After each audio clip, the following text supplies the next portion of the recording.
Europe में औसतन हर आदमी साल भर में 500 किलो कचरा पैदा करता है। हर दिन कचरे का ये ढेर बढ़ता जाता है। हालांकि इटली का एक कस्बा इसे बंद कर रहा है और दिखा रहा है कि एक और तरीका भी है। Noi siamo una famiglia composta da circa 5 persone, 3 bambini e 2 adulti. Ne produciamo circa una decina di chili a sacchetto e quindi circa una trentina l'anno. 30 kilo पूरे साल में? यकीन नहीं होता ना? लेकिन कापानोरी में रहने वाले परिवार धीरे धीरे कचरे से लगभग मुक्त हो गए हैं। यहाँ एक तंत्र है जिसका हिस्सा मार्टिना भी है। Questo è il bidone dell'indifferenziato. Diciamo che qui ci finiscono le cose che proprio non possono essere ulteriormente differenziate, tipo diciamo i dischetti di cotone che io utilizzo per lavoro e i guanti monouso che purtroppo per lavoro non posso esimermi dall'usare. यही सिद्धांत दूसरी चीजों पर भी लागू होता है। हर चीज दोबारा इस्तेमाल होती है। ये मिलकर जीरो वेस्ट फैमिली बनाते हैं। La materassa e la rete e questo mobile qua sono state recuperate da una casa che veniva smontata in città. Hanno chiamato se gli davamo una mano e ci avrebbero regalato questo mobile che è del 1920. La seconda opportunità è un concetto bellissimo secondo me da applicare non solo al teorico ma anche al pratico. Buongiorno Martina. कापानोरी की इस क्रांति के पीछे रोसानो एरकोलिनी का दिमाग है। यहाँ कचरे को नियमित रूप से तौल कर उसके नमूने तैयार किए जाते हैं। उनकी दिलचस्पी ये देखने में है कि क्या आया। कापानोरी का 86% कचरा पहले ही रिसाइकिल हो रहा है। ये सब door to door collection system से होता है। उनके लिए कचरा कचरा नहीं बल्कि डिजाइन की कमी है। Rifiuti zero è riparazione, riuso e analisi del residuo. Responsabilità del cittadino che dicevo differenzio, ma questo non lo posso differenziare. Per favore, produttore, questo è un errore di progettazione. Puoi progettarlo in modo che non mi rimanga sullo stomaco del sistema di digestione del RUR? उनका research centre कचरे का अध्ययन करता है।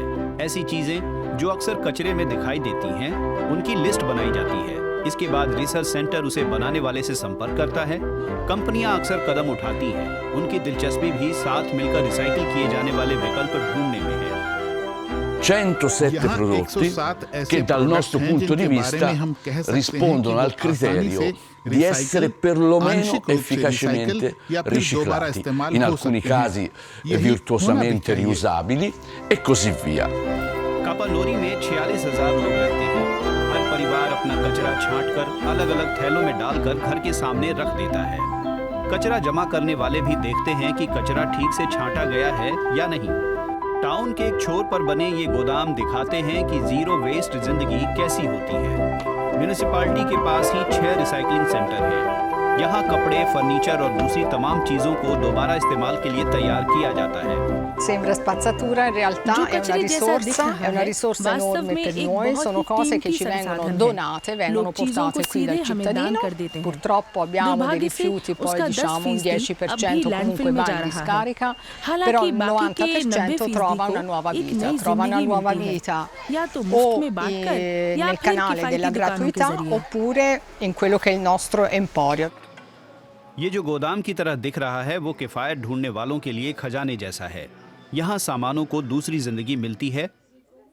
फिलहाल यहाँ 30 कर्मचारी काम कर रहे हैं। 100 से ज्यादा परिवारों को इस प्रोजेक्ट का सीधा फायदा मिल रहा है। Persone che hanno certi requisiti, ovviamente determinati criteri che noi abbiamo per fare delle schede, possono poi accedere al nostro canale di gratuità.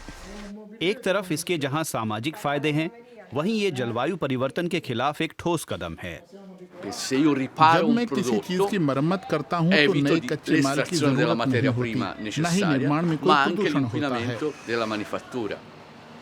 रोजानो एरकोलिनी की अगली योजना एक ऐसा केंद्र बनाने की है जहां डायपर भी रिसाइकिल होंगे। इसके लिए यूरोपीय संघ से पैसा मिल रहा है। यहाँ लक्ष्य एक ही है कि कैसे बढ़ते कचरे के पहाड़ को घटाया जाए। ये जेब के लिए भी अच्छा है, क्योंकि कम कचरे का मतलब है कम खर्च। La tariffa di Capannori tra i comuni con più di 25 abitanti è la meno cara dell'intera Toscana. Europe के 300 से ज्यादा शहरों ने पहले ही इस उदाहरण को अपना लिया है। कापानोरी भले ही पहला हो, लेकिन ये आखिरी जीरो वेस्ट सिटी नहीं होगा।